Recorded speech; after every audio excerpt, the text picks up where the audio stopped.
হরি ওম। সকলকে আজকের এই গীতা পাঠের ৫১তম পর্বে অনেক অনেক অভিনন্দন। আমরা যারা নিয়মিত এই সংস্কৃত চ্যানেলে গীতা পাঠ শুনছি, তারা আমরা লক্ষ্য করছি যে আমরা গতদিনও গীতার শ্রীকৃষ্ণ এবং অর্জুনের মধ্যে যে কথোপকথন, সেই কথোপকথনের আলোচনা লগ্নে ভগবান শ্রীকৃষ্ণ অর্জুনকে স্থিতপ্রজ্ঞ, তার লক্ষণ, স্থিতপ্রজ্ঞ হওয়ার জন্য উপদেশ দিলেন। অর্জুনকে কিভাবে তার বুদ্ধিকে স্থির করতে পারবে, তার জন্য নানান পথ তিনি বলতে থাকলেন। তিনি কি বলছেন আজকে আবার আমরা এই ৫৬ নম্বর শ্লোক, শ্রীমদ্ ভগবদ্ গীতা সাংখ্যযোগ ২য় অধ্যায়, তার ৫৬ নম্বর শ্লোক আমরা এখন অধ্যয়ন করব। ভগবান শ্রীকৃষ্ণ অর্জুনকে কি বলছেন, খুব গুরুত্বপূর্ণ আজকের এই শ্লোক। দুঃখেষ্বনুদ্বিগ্নমনঃ দুঃখেষ্বনুদ্বিগ্নমনঃ সুখেষু বিগতস্পৃহঃ সুখেষু বিগতস্পৃহঃ वीतरागभयक्रोधः वीतरागभयक्रोधः स्थितधीर्मुनिरुच्यते स्थितधीर्मुनिरुच्यते।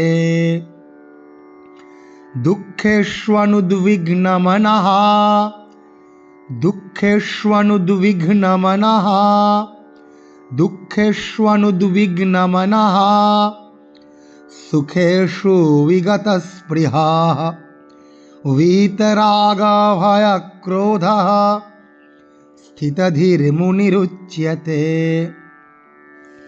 ভগবান শ্রীকৃষ্ণ শুধু দ্বিতীয় অধ্যায়ের সাংখ্যযোগের এই ৫৬ নম্বর শ্লোকে নয়, এরকম দুঃখ এবং সুখ, শীত এবং উষ্ণ, এই উভয় যে বিপরীত পরিস্থিতি, এই পরিস্থিতিতে অর্জুনকে স্থির থাকার উপদেশ দ্বাদশ অধ্যায়ে, এই দ্বিতীয় অধ্যায়েরও আগের একটি শ্লোকে, আরও নানান অধ্যায়ে তিনি দিয়েছেন। তিনি ভারসাম্যযুক্ত জীবনযাপনের কথা অর্জুনকে বলেছেন যে, হে অর্জুন, তুমি তোমার বুদ্ধিকে বিচলিত করো না। তোমার আজকে এই কুরুক্ষেত্রের রণাঙ্গনে এসে তোমার সম্মুখে সমুপস্থিত সমস্ত আত্মীয় স্বজন, বন্ধু বান্ধব, পিতামহ, পৌত্র, সকলকে দেখে তোমার মন দুঃখে ভারাক্রান্ত হয়েছে। তুমি বলছো যে সিদন্তি মম গাত্রাণি মুখঞ্চ পরিশুষ্যতি, তোমার মুখ শুকিয়ে আসছে, তোমার সারা শরীরে ঘাম দিচ্ছে, ঘর্মাক্ত হয়েছে তোমার শরীর।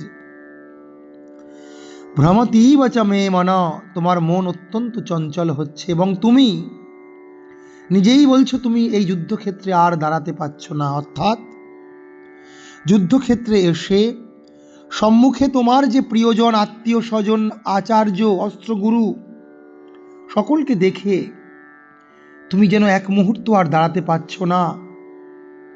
নচা শক্নম্য অবস্থাতুম, তোমার হাত থেকে গান্ডিবম সংসতে, তোমার যে ধনুর্বাণ গান্ডিব তাও পড়ে যাচ্ছে। তার জন্য তোমার মনে যেহেতু চঞ্চলতা এসেছে, তুমি নানান প্রকার অজুহাত খাড়া করছো, নানান প্রকার অপযুক্তি তুমি তোমার মনের মধ্যে তৈরি করছো। কখনো তুমি বলছো, তুমি যদি তোমার আত্মীয় স্বজনদের এই যুদ্ধক্ষেত্রে হত্যা করো, তাহলে তোমার নাকি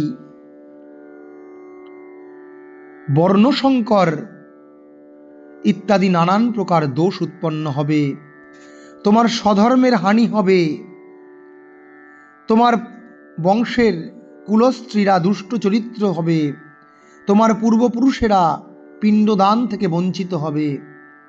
আসলে তা নয়। তোমার মধ্যে যে দুর্বলতা এসেছে, যে কাপুরুষতা এসেছে, তোমাকে অবশ্যই সেই কাপুরুষতা, সেই দুর্বলতাকে অতিক্রম করতে হবে। এই দুঃখের পরিস্থিতিতেও তোমাকে জ্ঞানের অগ্নির দ্বারা বিচার করে, বিশ্লেষণ করে তোমাকে বুঝতে হবে তুমি এই যুদ্ধক্ষেত্রে শুধুমাত্র তোমার আত্মীয় স্বজনদের হত্যা করতে আসনি। তারা যে অধর্মকে আশ্রয় করেছে এবং এই অধর্মের দ্বারা সমাজের যে ক্ষতি হচ্ছে, সমাজের শিষ্ট ব্যক্তিরা যেভাবে লাঞ্ছিত হচ্ছে, সাধু সজ্জনেরা যেভাবে অপমানিত হচ্ছে, নারী জাতির যেভাবে অবমাননা হচ্ছে, তোমাকে তার বিরুদ্ধে রুখে দাঁড়াতে হবে। তোমাকে ধর্ম প্রতিষ্ঠা করতে হবে, এটাই তোমার স্বধর্ম বলে তাকে আত্মতত্ত্ব, আত্মার নিত্যত্ব ইত্যাদি উপদেশ দিলেন। এবং তিনি বললেন, তুমি যখন অত্যন্ত আনন্দিত হও, সুখ লাভ করো, তখন হর্ষ অত্যন্ত উৎফুল্ল হয়েও না, উন্মত্ত হয়েও না, আর দুঃখে অত্যন্ত বিহ্বল হয়েও না, শোকগ্রস্ত হয়েও না। দুঃখে যারা জ্ঞানী ব্যক্তি, যারা স্থিতপ্রজ্ঞ ব্যক্তি, স্থিতধী, যারা মুনি ব্যক্তি, তারা দুঃখেতেও উদ্বিগ্ন হয় না। অনুদ্বিগ্ন মানা হয়, অর্থাৎ উদ্বিগ্ন হয় না। সুখেষু বিগত স্পৃহ, সুখে অত্যন্ত স্পৃহাযুক্ত, অত্যন্ত আসক্তিযুক্ত হয় না। তাদের ভিতরাগ ভয় ক্রোধ, তারা রাগ, ক্রোধ, ভয় সমস্ত পরিস্থিতিতে অত্যন্ত সামঞ্জস্যযুক্ত জীবন যাপন করেন। এরকম ব্যক্তিকেই কিন্তু স্থিতধী বা মুনি বলা হয়।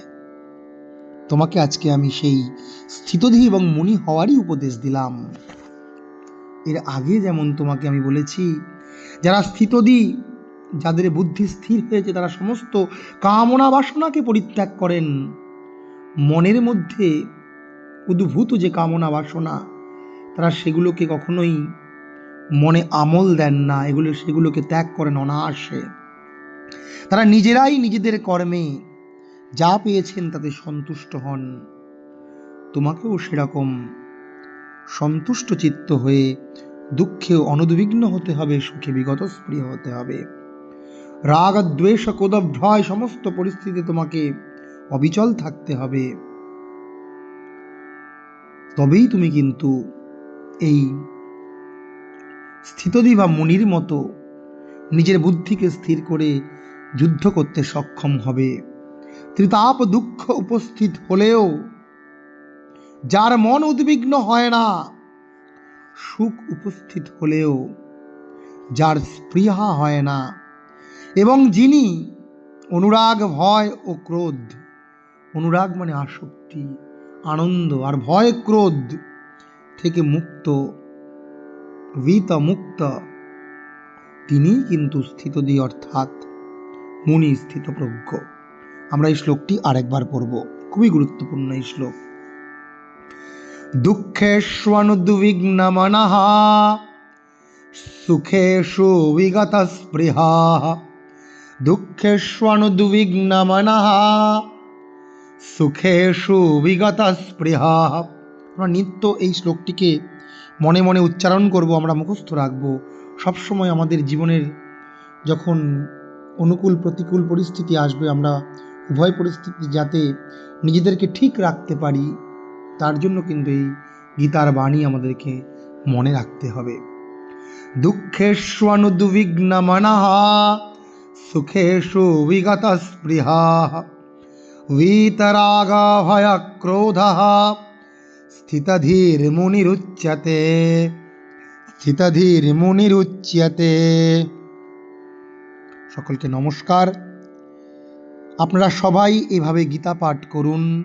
গীতার প্রতিনিয়ত যে একটি একটি করে শ্লোক আমরা অধ্যয়ন করছি, সেই শ্লোক অধ্যয়ন করুন এবং সকলের মধ্যে এই গীতার যে জ্ঞান, গীতার যে আনন্দ, গীতা পাঠের যে কৌশল, তা ছড়িয়ে দিন এই চ্যানেলটি শেয়ার করার মাধ্যমে।